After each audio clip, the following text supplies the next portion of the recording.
भक्तों, कैसे हैं आप। आज हम आपको अयोध्या ले चलते हैं, जो कि राम जी की नगरी है।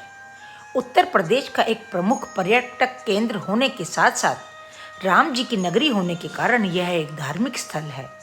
यहाँ पर प्रतिदिन हजारों की संख्या में लोगों का आना जाना लगा रहता है, जिसके कारण अयोध्या भारत के विभिन्न इलाकों से सड़क मार्ग से अच्छी तरह से जुड़ा हुआ है और अब यह हवाई मार्ग से भी जुड़ने जा रहा है।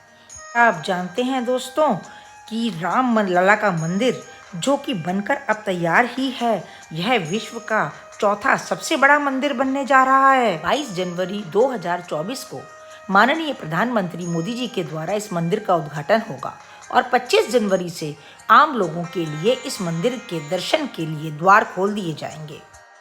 अयोध्या आने के लिए पहले रेलवे मार्ग और सड़क मार्ग का ही रास्ता था, लेकिन अब यह भव्य रामलला का मंदिर होने के कारण हवाई मार्ग से भी जुड़ गया है, जो कि एक इंटरनेशनल एयरपोर्ट और इंटरनेशनल सड़क मार्ग से भी जोड़ा जाएगा।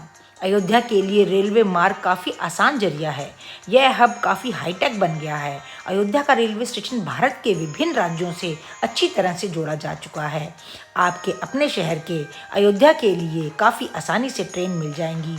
तो आप अब कब आने का प्रोग्राम बना रहे हैं, लेकिन आने से पहले दोस्तों इसके विषय में पूर्ण जानकारी आपका लिए होना बहुत ज़रूरी है। अयोध्या आने के लिए आपको विभिन्न दर्शनीय स्थल की जानकारी होना जरूरी है। वहाँ रहने की, खाने की सुविधा का होना जानना जरूरी है। तो आइए हम इन सब पे चर्चा करते हैं।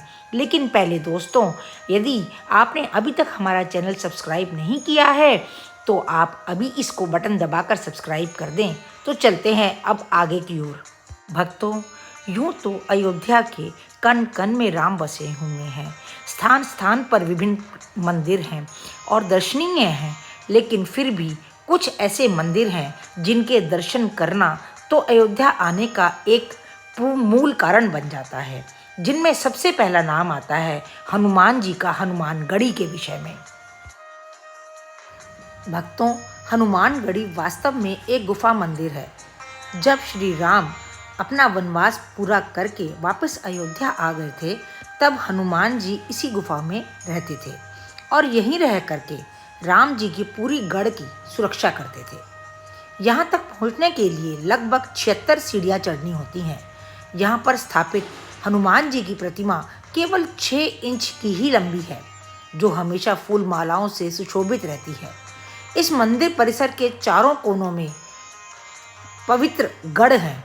मंदिर परिसर में माँ अंजनी व बच्चे हनुमान की मूर्तियां भी हैं, जिसमें हनुमान जी अपनी माँ अंजनी की गोद में बालक रूप में लेटे हुए दिखाई देते हैं। यह अयोध्या जी में स्थापित सभी भवनों और सभी मंदिरों में से सबसे ऊंचा मंदिर है। कहते हैं सर्वप्रथम यहाँ पर आकर के हनुमान जी के ही दर्शन करने चाहिए, फिर राम जी और सीता के। तो दोस्तों, अब अगली कड़ी में नाम आता है कनक भवन का। जिस प्रकार से इसका नाम है कनक अर्थात सोना, यह भवन सोने का बना हुआ था। माना जाता है कि इस मंदिर को भगवान श्री राम की माता कैकेयी ने माँ सीता को मुँह दिखाई के तौर पर दिया था। भगवान श्री राम के समय यह मंदिर भगवान श्री राम और माता सीता का निजी भवन हुआ करता था। धीरे धीरे समय के साथ साथ यह खंडहर होता गया, लेकिन बाद में राजा विक्रमादित्य ने इस मंदिर का पुनर्निर्माण कराया। इस मंदिर के अंदर श्री राम और सीता चल और अचल रूप में विराजमान हैं। सीता राम जी की यह मनोहर जोड़ी बरबस ही अपने ओर आकर्षित कर लेती है और कब समय बीत जाता है दर्शन करते करते पता ही नहीं चलता। दोस्तों, मेरा कहना है कि एक बार आप अवश्य ही अयोध्या जी दर्शन करने पहुँचें। दोस्तों, अब इस कड़ी में अगला नाम आता है दशरथ महल का। दशरथ महल अयोध्या में हनुमानगढ़ी मंदिर से तकरीबन 200 मीटर की दूरी पर ही स्थित है। यह मंदिर भगवान श्री राम के पिता राजा दशरथ को समर्पित है। इस महल में प्रवेश करते ही पुराने डिज़ाइनों में बने हुए भव्य द्वार देखने को मिलते हैं और उसके सामने एक बड़ा सा आंगन देखने को मिलता है, जहाँ पर श्री राम अपने तीनों भाइयों के साथ बचपन में समय व्यतीत करते थे। अगला नाम आता है राम की पैड़ी का। राम की पैड़ी अयोध्या में सरयू जी के घाट पर स्थित है। इस स्थान को लेकर एक प्रचलित कथा इस प्रकार है कि कहा जाता है कि एक बार लक्ष्मण जी सभी तीर्थ स्थलों के दर्शन करने के लिए जाने का मन बना बैठे। तब भगवान श्री राम ने यहाँ पर इस पैड़ी की स्थापना करी और कहा कि संध्या काल के समय जो भी इस पैड़ी में स्नान करेगा उसे सभी तीर्थों में स्नान करने का बराबर ही पुण्य की प्राप्ति होगी। दर्शनीय स्थलों की कड़ी में अगला नाम आता है मणि पर्वत का। अयोध्या के दर्शनीय स्थलों में से एक नाम मणि पर्वत का भी है। इस पर्वत को लेकर यह मान्यता है कि जब रावण के साथ युद्ध के दौरान लक्ष्मण मूर्छित हो गए थे, तब उन्हें बचाने के लिए संजीवनी बूटी की तलाश में जब भगवान हनुमान पर्वत को उठाकर ले आए थे, तब उस पर्वत का छोटा सा टुकड़ा अयोध्या के इसी स्थान पर आकर के गिरा था। यही कारण है कि यहाँ आने वाले पर्यटक और श्रद्धालु इस पर्वत को विजिट करना नहीं भूलते। और यह है सीता माता की रसोई, जो कि अयोध्या में भगवान श्री राम के जन्म स्थान से उत्तर पश्चिम छोर पर स्थित है। यह मंदिर प्राचीन रसोई घर के मॉडल को प्रस्तुत करती है, जिसमें नकली बर्तन रखे हुए हैं। मंदिर में भगवान राम, लक्ष्मण, भरत, शत्रुघ्न और उन सब की रानियों की मूर्तियां भी मौजूद हैं। यह मंदिर भी देखने लायक है। यूँ तो अयोध्या में बहुत ही अधिक दर्शनीय स्थल हैं, लेकिन यह है गुप्तार घाट। इसकी अपनी ही एक अलग विशेषता है। यह स्थान पर्यटन और धार्मिक दोनों ही नज़रिए से बहुत ही महत्वपूर्ण है। यह वही स्थान है जहाँ पर भगवान श्री राम जल में समाधि लेकर गुप्त हो गए थे, इसीलिए इस घाट का नाम गुप्तार घाट पड़ा है। यह में एक और लोकप्रिय पर्यटन स्थल और मंदिर है, जिसका नाम है श्री नागेश्वर नाथ मंदिर। यह मंदिर सरयू तट के पास राम की पैड़ी पर स्थित है। इस मंदिर का निर्माण पौराणिक कथाओं के अनुसार भगवान राम के पुत्र कुश ने करवाया था। इसे वहाँ के रहने वाले बहुत ही चमत्कारिक मंदिर भी मानते हैं और यहाँ पर सुबह जल चढ़ाने के समय और आरती के समय काफ़ी अधिक भीड़ देखी जा सकती है। इसके अतिरिक्त दोस्तों, अयोध्या जी में काले राम जी का मंदिर, गोरे राम जी का मंदिर, चार धाम मंदिर और छोटी छावनी, बड़ी छावनी, वाल्मीकि भवन, बहुत से नाम आते हैं इस श्रेणी में। वैसे देखा जाए तो अयोध्या जी के कण कण में जिस प्रकार राम जी विराजते हैं, उसी प्रकार हर गली में एक ना एक मंदिर विद्यमान है।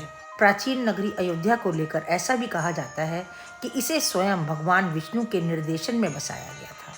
अयोध्या की गिनती देश के 7 सबसे प्राचीन व पवित्र सप्तपुरियों में होती है। कहते हैं कि जो मनुष्य श्री अयोध्या जी में आकर के बस जाता है और वहाँ अपने प्राण त्यागता है, वह फिर आवागमन के चक्र से ही मुक्त हो जाता है। तो अयोध्या नगरी यूं ही खास नहीं है।